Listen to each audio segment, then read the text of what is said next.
Welcome to TigerWolf. I'm Josh, and this is David. Please be aware, this podcast contains strong language and spoilers.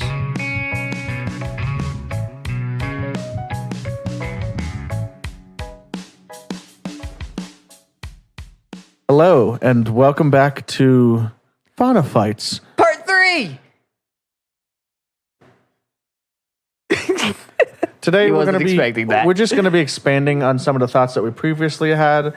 I don't remember too much of what our last episode beheld, but I believe we did speak a little bit about having research, and did I think we mentioned like we can't take the creatures off world, which is one of the things that they're trying to figure out. Yeah. Here, and just kind of some more what, who, how, why, no who's. I don't know why I said who. I don't know. I was feeling very owly. Anyway, mostly it's going to be, I think, research and defining our scope, hopefully. Because we've had a little bit of a struggle with what region means to you and I. Yeah. Whatever. Like, because region's a very broad term, and it can literally mean something from the size of the United States to the size of Washington. The state of Washington. I honestly was going to go even smaller than that and say, like, Black Hills Forest. That's fair. Like, that's Death just Valley. a forest, but it's a region. Death Valley. Yeah. Okay, thank you. I was agreeing with you. There's No, it was just weird that you said it the second time. I was just like, I don't know how to respond. He's looking for a response. Damn Proper it. response. Don't take my words. I stole them the other day at work too. Why? Because I needed to. There was literally nothing else I had for that. Anyway. Fair enough. So what do you want to talk about? You want to define the scope and then talk about research a little bit? Yeah, we'll start with the defining scope because everything else branches from. We want like a science biome and stuff. diversity, but we want something probably not bigger than like Kanto. Yeah. Honestly, probably a lot smaller since it's going to be like open world style, and you're actively walking these routes and things more actively, I should say, because there's a certain point you just end up flying everywhere. Yeah. So I mean, like, so if we took like the state of Washington, I still feel, and this is where our little point of contention has been a little bit.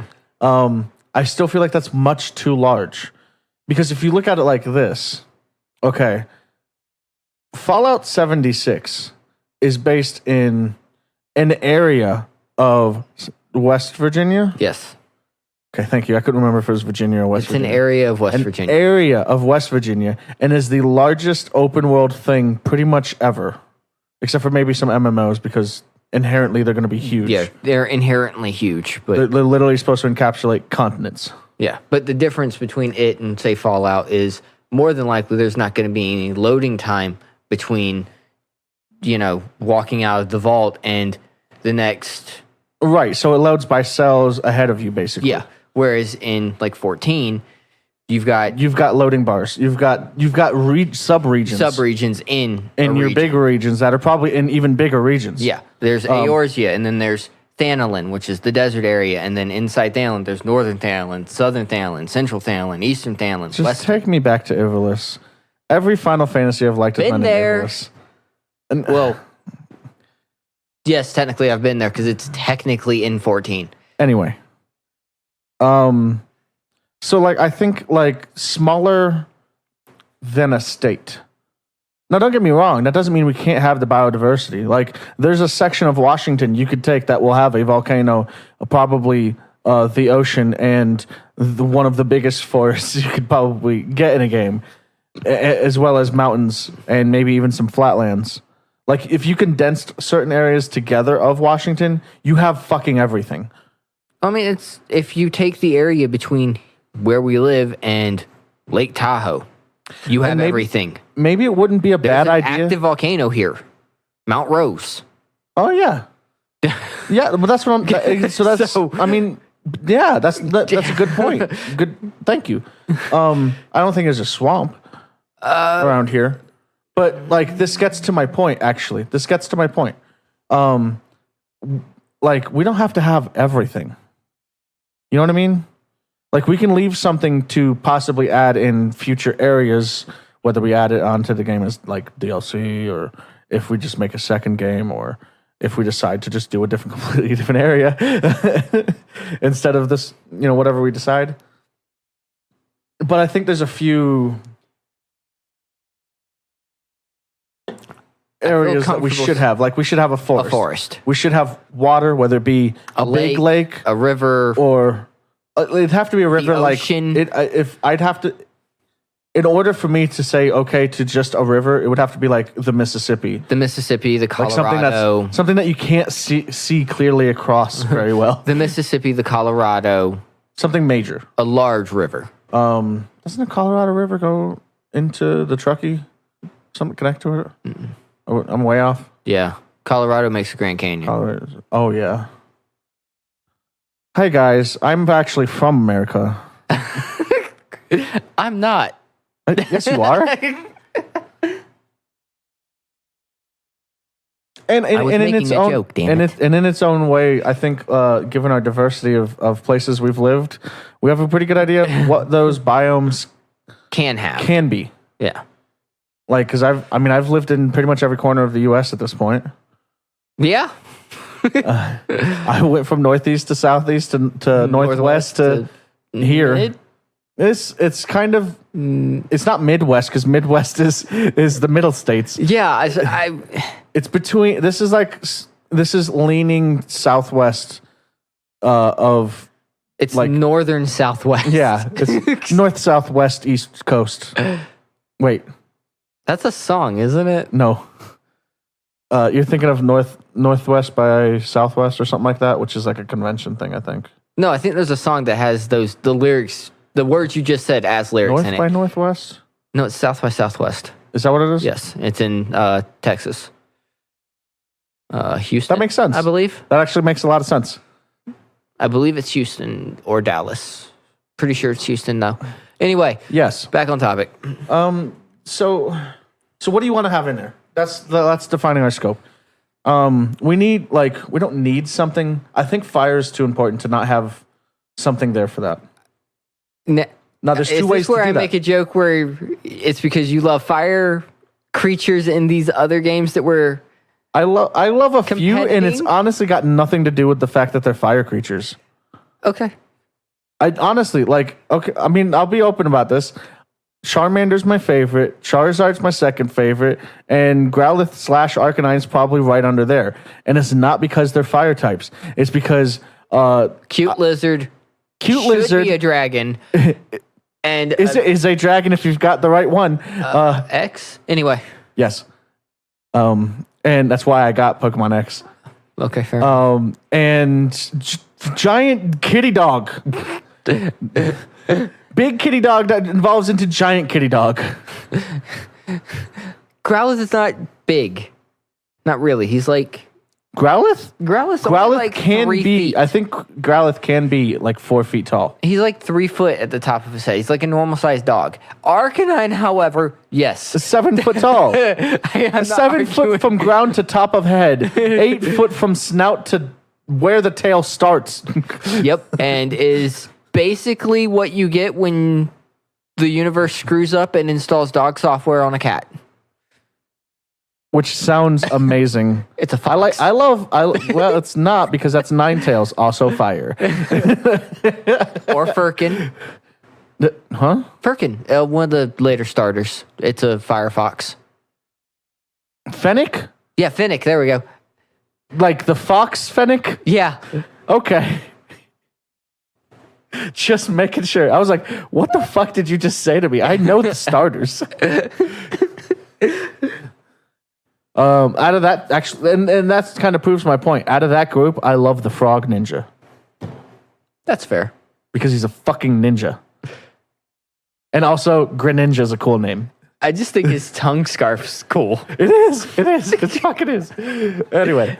And I love Squirtle. Like, don't get me wrong. I love Squirtle. I love Bulbasaur a lot, too. Like, they're up there. They're in the top 10. I think you just named your top 10. Potentially. Arcanine and Growlithe are the same spot. I guess technically Charmander and Charizard could be the same spot. Yeah, I like them for different reasons, and they're number one for those different reasons. Anyway, we are way off topic here.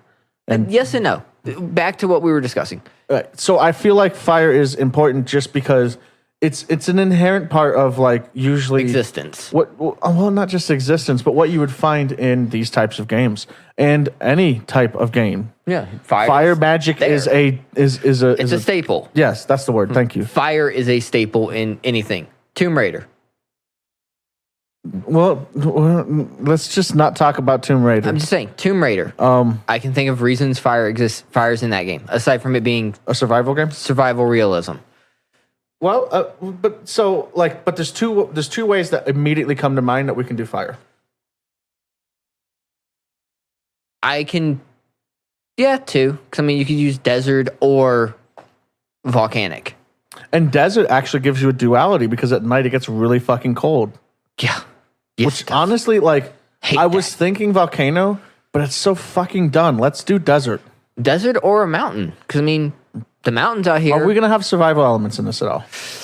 Since we are walking around. I love that. I don't know if we should. Since we are walking around an unexplored planet, a mostly unexplored planet, it makes sense, but it's not a focus. So I would say if we do anything, then it's like. I don't want to draw this comparison again. Softcore light. Or softcore survival. Exactly how they describe 76 to be. It's not a primary focus of gameplay, but it's there. You can easily survive, but you could fuck up for long enough that you can't. Potentially. Like most likely, you're going to be able to get food or water easily. Yeah. But if you're in a desert, maybe water's going to be a little bit harder. But desert does open up potentially because of how we know nature tends to work on things. Why is this a desert area? Because it's in the basin of the mountains.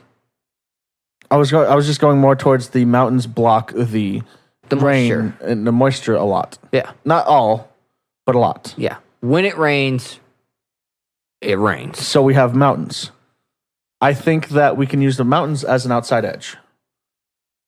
Don't have to go through the mountains to do anything necessarily. They're there.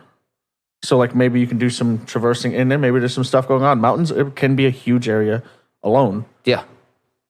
And then inside that we have desert, which slowly becomes like grassland and then into like a forest and stuff like that. Because moisture is coming from the other side of whatever continent or whatever this is going on here. Or maybe there's a big old fucking lake over there that is providing this life. Freshwater? Yeah. Yeah? The bigger the lake, the less likely it's freshwater. Sea? Should it be part of a sea? Like an inlet sea? Yeah, like the Great Lakes. I keep forgetting those are seas. Those are technically seas. I keep forgetting that. Every time somebody mentions, they're like freshwater. I think every one of them. There's only one non-freshwater lake in the country I can think of, and that's, the Salt Lake. Great Salt Lake. Are they freshwater? I don't know if they're freshwater. I believe they're freshwater. I'm not sure. I could be wrong. I've never been there. We'll have to do some research on that. So like we put maybe the bottom part of a sea or something there, or something. Water formation here with probably some beach and then shoals and rocky areas. And we have the forest that's going to kind of cup around that and then grow off more. So like the way I'm envisioning this, west mountains, desert, like west to east is mountains, desert, grasslands, sparse. I think that's the right word. Sparse. Well, trees. we'll just go into trees, and I mean we'll have to like create like some barriers and that, and like some weird formations because this is an alien planet. Like there could be a giant fucking fissure that's splitting that grasslands in half or something. And then the sea in kind of the northeast area, and then going southeast is where the forest is really dense. And then like maybe west of that, south of the grasslands. What else? What else would you want to do? What else do we need? The south could be a swamp, and we can have a river cutting. Do we need through. a swamp? Hold on. We can have a river cutting through the grassland. That way, in the north, we can have a very majestic and beautiful waterfall. What about a marsh? Swamp, marsh. I think of those as the same thing. Yeah, I know there's The a difference is mainly a swamp. This is how I would say what the differences are. I might be completely wrong, but this is my interpretation. A marsh is a grassland that is super wet. Yeah. Oh, right. And a swamp is a forest that is super wet. And has up to a couple feet of water in places. Right. I mean, we could have kind of both. Yeah, that's what I'm saying. Each other. Marsh and then where the a river that comes down through the forest. I was thinking through the grassland. Okay. Because if it comes down through the glass, that way you don't have to go all the way across. Also, it could be a physical barrier. Yeah, it can be a physical barrier for a so it could come off like so that you don't instead have to of go the bottom all the way across to get water attributes. Not just that, but like, I mean, coming up on a river, semi unexpectedly, whatever, on your trip, it's not necessarily going to be something you can cross right now. Yeah, it's a natural barrier for progression. Which that's going to be the hardest thing if we build it like this, with mountains being on an outer edge and not within as an actual wall.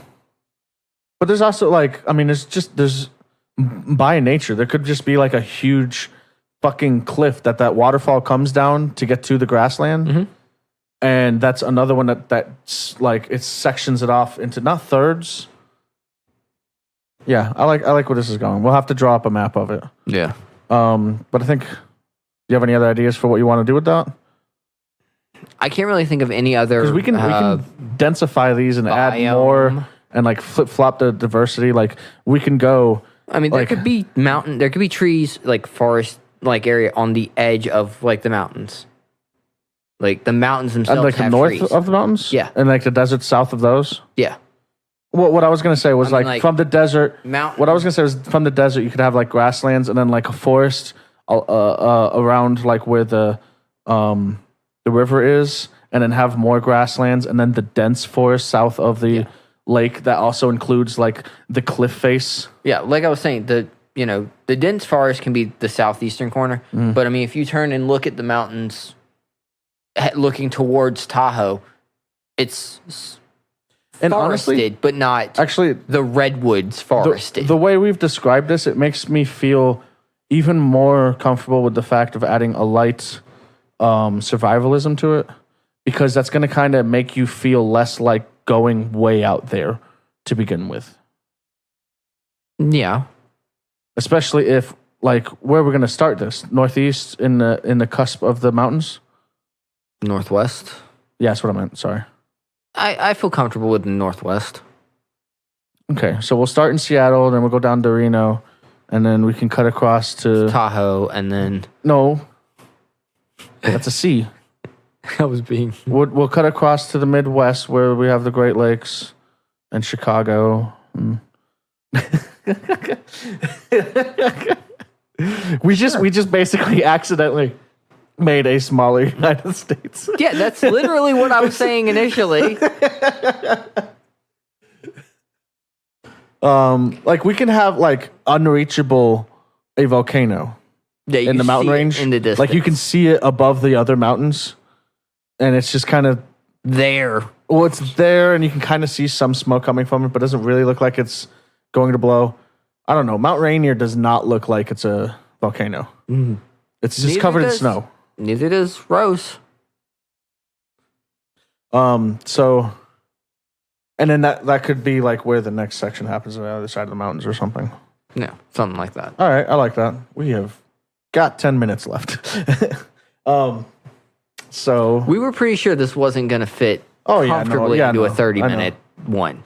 And we already have I think a good strong idea of what we're looking for research anyway. We're just going to share it pretty much. Yeah. We were looking at 4 different trees.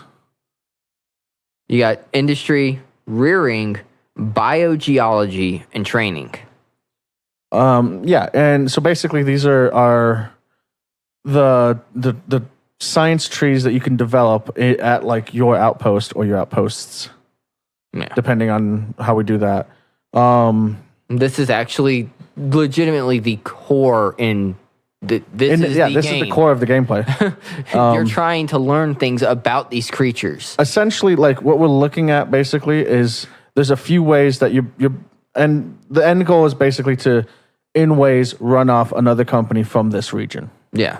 One other or both of the other in general companies. So like training, if you focus on training, you can obviously make your creatures more powerful and makes it easier for you to progress. And also you have like these new tools available and whatnot. The biogeology, I think, is more like the primary focus of the game in a lot of ways. Yeah, you're one of the core questions is, okay, when we take this wolf off world, why does it die? Right. So basically the biogeology is saying that there's a connection between the organic life and the geology of this world. Yeah, there's something there tying them to this world. So if you remove them from the planet, they lose that tie and Die because they can't survive without it. Survive without it. It's kind of like a weird symbiosis. Mm-hmm. And then, of course, industry and rearing. Rearing kind of has loose connection to training, and I think, honestly, industry has a loose connection to the biogeology, too. Yeah. Because, like, industry is literally, like, being able to make things that operate like potions and whatnot for these creatures, as well as things for yourself.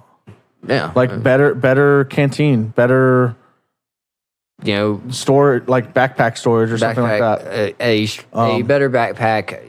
Maybe a more advanced way, like connecting it to biogeology, maybe a more advanced way of carrying or having these creatures with you. Yeah.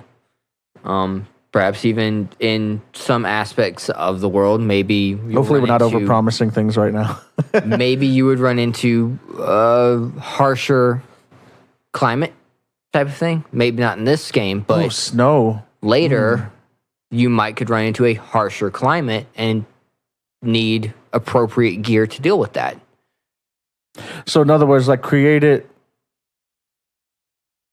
now for later. You would just create it later, then, right? It's setting seeds for. Well, I mean, there's a pretty harsh environment here with what we've talked about. There's no telling with how this is going. What we've designed loosely now is going to change and evolve because honestly, like if it doesn't change and evolve, I'll be disappointed in us. Like going up to, if the mountains are tall enough, there'll be snow up there depending on the time of the year. Or if north is just north enough, there's snow. There could be a tundra. Yeah.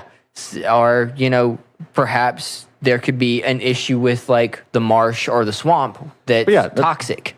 Basically, yes. The industry is basically how to improve quality of life in various ways. Yeah, on this. Right. That's what industry. That's what industry always has been, pretty much. Initially on this planet, but it could also be sold for other areas. The rearing is like that's the middle ground between training and biogeology in my mind, because it has to do with raising the creatures, but not necessarily raising them in order to fight. Yeah. Like honestly, food. Let's be honest. It's food. Yeah, is one of the things, or even pets. Not for combat. It's just a pet, and that's kind of like the like rearing has this weird connection to everything because that can kind of fall into industry as well. Yeah, you domesticate this creature. You're able to figure out how to get it off world without it dying. Boom, you've got a brand new kind of pet you can sell to the galaxy. Or honestly, since there's a lot of families here. Oh. Even if they can't get off of planet, they can still have their family pet. Yeah, sure. They couldn't have brought Jojo the pupper with them into space and get frozen and then thawed out when they got to the planet or anything like that. But they can have Jojo 2 Electric Boogaloo. Or maybe they did bring, traditional animals here. Are you about to suggest biomorphism where they give that their Jojo 2's genetics? Depending on how we design the creatures, I don't believe interbreeding between a standard dog and a wolf from here I don't think it'd is be out of breeding. the question. I don't think it'd be breeding, but I'm not against that. No, it was just a question. I'm like kind of against it in the first game. Yeah, I'm just saying you could see Like, normal animals. what in the first potential game. monstrous things could this? Like, no, honestly, that's really fascinating to think about. We could end up making these creatures even more exotic on accident, and that is something that humans fucking do. Killer bees, killer fucking bees. Yeah. David, killer fucking bees. Do you know about killer bees, David? I know they're from Africa. Oh, no, you don't then. Because they are a bee that mated with native bees here in Central America and became killer bees through the genetic cross-wiring. They became extremely aggressive, extremely territorial, and spread up and up and up, and can actually be found in the southeast of the U.S. now. Yeah. That's fun. Yeah. Yeah. Potentially that's something for a later installment, but it's something you could set the seeds for. But like, know? That's a normal dog. Yeah. No. That's a normal dog. Arf. Yeah, he's my chihuahua. No. He doesn't have crag or whoosh. Whoosh? Why would he have whoosh? What is whoosh, David? Fire. Oh. Is wind going to be something we have on here? How do we do that? I guess the grasslands could have wind. And like nighttime desert. I'm good with this. I like this. But, there could be normal animals. But normal animals, in theory, could also turn into an invasive creature. But invasive species. Yeah, if no, they got definitely. out. Like we could definitely explore that later. Like that'd be really cool. I'm glad you brought it up. On also that note though, the research in general, it's going to have a clear stopping point. Yeah. And that stopping point isn't the end. Like it's going to have a final feel to it, and maybe it will be the end. Depends on a lot of factors. But I feel like always leave room for more. Yeah. Under promise, over deliver is it's kind of ingrained in my skull. I don't want to say it's a motto I live by because that's a little bit strong, but it's ingrained in my skull. That's fair. I think that I honestly can't see going too far with most of these. Being what your objective is, like, you can do that with any one of these. You shouldn't need to do more than one of these. And in fact, there'll probably be, I wouldn't go as far as to say a bonus, but maybe an inherent benefit to focusing on one instead of trying to spread diversity. it out. But I mean, it's interesting, and I think that it rightfully provides different avenues of play. Yeah, it's got it would have the Pokemon-esque feel. It would have a Monster Rancher feel. It would have there's another one I can't think of. I think ideally, and I'm not saying it will, but I think ideally our goal with the research is to help provide something for everyone who likes a pet game. Yeah. Of some like pretty much any type of pet game. Yeah. Because the rearing can definitely go into like a Neopets territory. Yeah. That was the other one I was trying to think of. But so I mean, I think that's a pretty solid stopping point for this week. For not this week, but for this Fauna Fights. Hopefully part 4 we'll get into more specific substance. A lot of the very specifics we're probably going to handle off screen, so to speak. For surprises. Well, not just surprises, but because, I mean, we're only really giving ourselves about a half hour, and we need more than that to really decide on stuff as far as functionality and the specifics thereof. Yeah, functionality, aesthetics, so on and so forth. I think we pretty much decided our aesthetics last time. Anyway, you have anything else you want to input? No, I am good. All right. Well, thank you for joining us in this look at our scope of what we are affectionately currently calling Fauna Fights or something. It's probably not. That's whip. That's not the work in progress. Oh. Well, I suppose that's the end of the episode. Please like, comment, follow, and share.